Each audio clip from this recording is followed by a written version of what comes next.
Operation Pedestal konvoj li 72 sena ilu wassal il-munizzjoni u l-ikel lis-soldati u l-poplu Malti. Dan fl-eqqel tal-assedju tat-tieni Gwerra Dinjija. Dan il-konvoj baqa' magħruf bħala l-konvoj ta' Santa Marija minħabba li t-tanker tal-SS Ohio irnexxielu jasal f'pajjiżna fi żmien il-festa ta' Santa Marija. It-tlieta filgħaxija tfakkar dan l-anniversarju.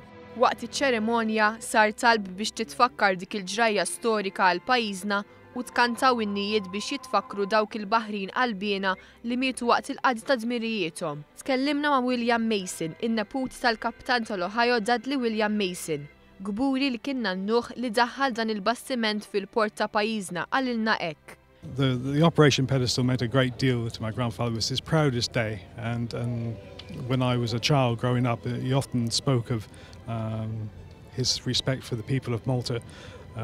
It was his proudest day and also his most humble day when he's seen what the people had gone through.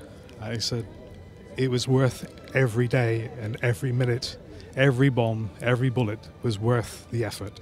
Biex titfakkar l-Operation Pedestal saret ukoll rikostruzzjoni mit-tribute to Operation Pedestal fejn indaqqet is-sirena tal-gwerra u sar ukoll salut. Il-President ta' Malta Marie-Louise Coleiro Preca sostniet li kommemorazzjonijiet bħal dawn għandhom ifakruna kemm importanti li nippromovu l-paċi u l-istabilità.